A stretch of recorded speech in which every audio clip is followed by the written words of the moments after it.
Hora da Verdade, devocional de 23 de setembro, enfrentando o aguilhão da morte. Porque os vivos sabem que hão de morrer, mas os mortos não sabem coisa nenhuma, nem tampouco terão eles recompensa, porque a sua memória jaz no esquecimento. Amor, ódio e inveja para eles já pereceram, para sempre não têm eles parte em coisa alguma do que se faz debaixo do sol. Eclesiastes 9, 5 e 6. Neste capítulo 9, Salomão vem nos trazendo à mente alguns mistérios que tornam, num primeiro momento, a vida decepcionante. A injustiça, a incerteza quanto ao futuro e uma certa indiferença da vida quanto ao destino de bons e maus, pois o mesmo sucede a todos, sejam infortúnios ou alegrias, nos versos 2 e 3. Mas todos concordaremos que nenhuma dessas vaidades nos frustra mais do que a morte.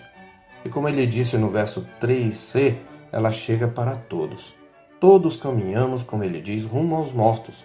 Como já observamos anteriormente, citando um comentarista bíblico, o pregador nos lembra dolorosamente que a morte não é apenas um fenômeno natural, mas um mal invencível. Enquanto há vida, há esperança, admite ele no verso 4, mas no final a morte zomba de nossas esperanças neste mundo. Ao contrário do que pensam alguns, no entanto, o que temos aqui não é uma afirmação do sono da alma ou da aniquilação do espírito, pois no capítulo 12, 7, ele diz: "E o pó volte à terra como era, e o espírito volte a Deus que o deu." Antes, o pregador está analisando a vida do ponto de vista debaixo do sol. Deste ponto de vista, a morte é o lugar do esquecimento. Para quem observa a vida apenas da perspectiva debaixo do sol, a morte é o fim de tudo e estar vivo, apesar das contradições da existência, ainda é melhor.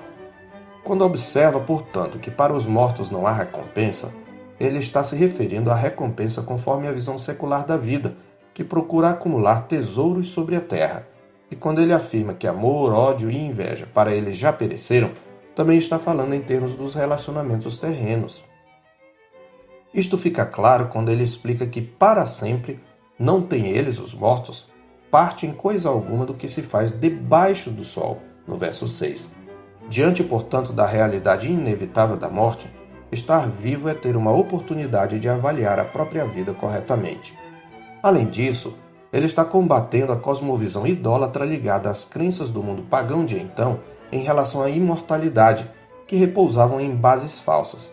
Os egípcios, por exemplo, criam em uma vida após a morte, sendo por esta razão que os faraós eram sepultados com seus tesouros e até escravos eram sepultados vivos junto com eles. Havia certa veneração também aos mortos entre os babilônios e assírios, que tinham o costume de suprir as sepulturas de seus parentes falecidos com alimentos e bebidas. Portanto, a crença na imortalidade repousava sob bases seculares e temporais. É contra esta cultura pagã que o pregador está se colocando aqui. Ele é um iconoclasta, isto é, um destruidor de ídolos. Discorrendo a um público cuja visão está limitada pelos horizontes deste mundo, ele os enfrenta no próprio terreno deles e prossegue a fim de convencê-los da inerente inutilidade desta existência. Neste ponto, há que se concordar com D. S. Henry, que comenta: por um lado, ele fala da morte como a redução final da vida debaixo do sol à nulidade. Mas dizer que ele considera a morte como extinção final é não fazer justiça a outra de suas linhas principais de pensamento. Ele repetidamente afirma a certeza do julgamento divino. Em 3,17, por exemplo, ele já afirmara: "Então disse comigo, Deus julgará o justo e o perverso, pois há tempo para todo propósito e para toda boa obra." E em 12,14, ele concluirá: "Porque Deus há de trazer a juízo todas as obras, até as que estão escondidas, quer sejam boas, quer sejam más." E permanece certo, a despeito de todas as injustiças da vida debaixo do sol, que bem sucede aos que temem a Deus, como ele fala no capítulo 8, verso 12. Mas ele se opõe a qualquer imortalidade falsa erigida sobre premissas derivadas da vida debaixo do sol. O que fazer então diante dessas vaidades ou frustrações mencionadas até aqui, incluindo o aguilhão da morte? Certamente, somente lamentar e desistir da vida não é uma solução sábia. Por isso, dos versos 7 a 10, o pregador nos traz alguns conselhos que podem ser resumidos numa frase: celebre a vida como dom de Deus. Mas de que maneira? Primeiro, deleite-se com gratidão no sustento diário da providência. É o que ele diz no verso 7. Vai, pois, come com alegria o teu pão e bebe gostosamente o teu vinho, pois Deus já de antemão se agrada das tuas obras. Esta é uma palavra para o sábio.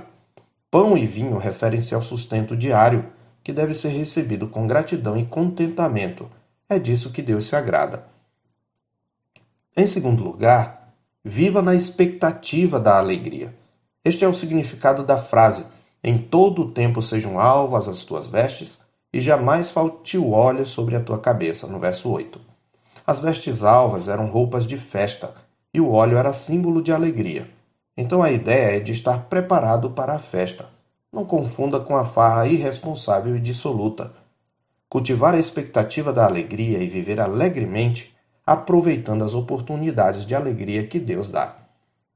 Em terceiro lugar, aqui vai um conselho para os casados.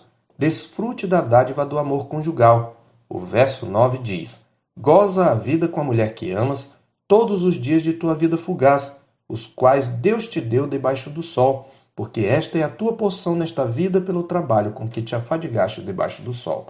Em quarto lugar, faça tudo com excelência, conforme ele recomenda no verso 10. Tudo quanto te vier à mão para fazer, faze-o conforme as tuas forças, porque no além, para onde tu vais, não há obra, nem projetos, nem conhecimento, nem sabedoria alguma. Em quinto lugar, cultive a gratidão, o contentamento e a humildade. Aceite a finitude. Ele diz isso nos versos todos que nós citamos.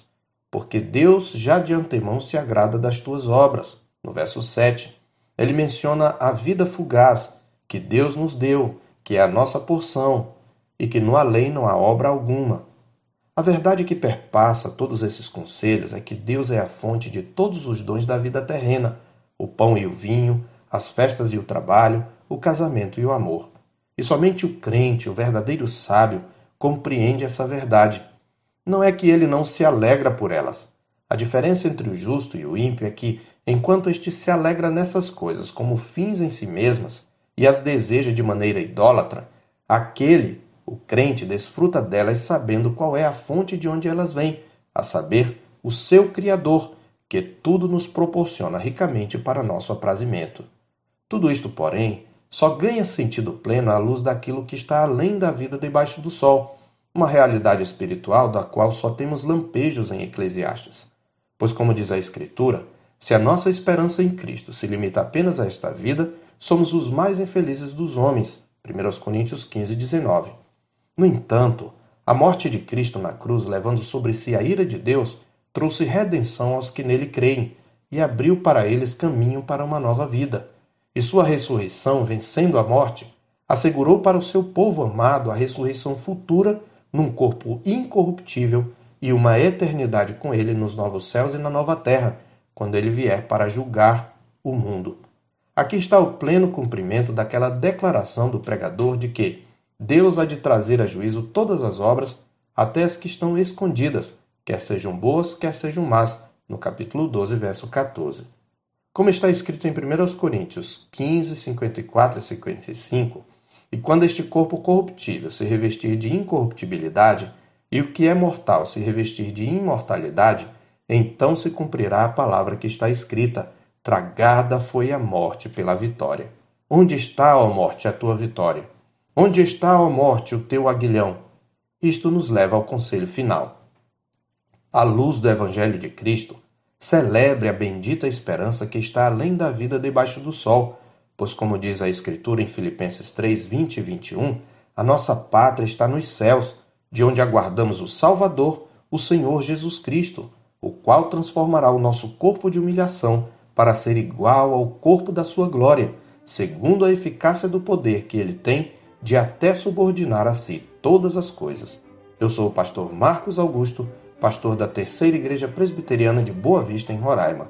Tenha um bom dia na paz do Senhor Jesus.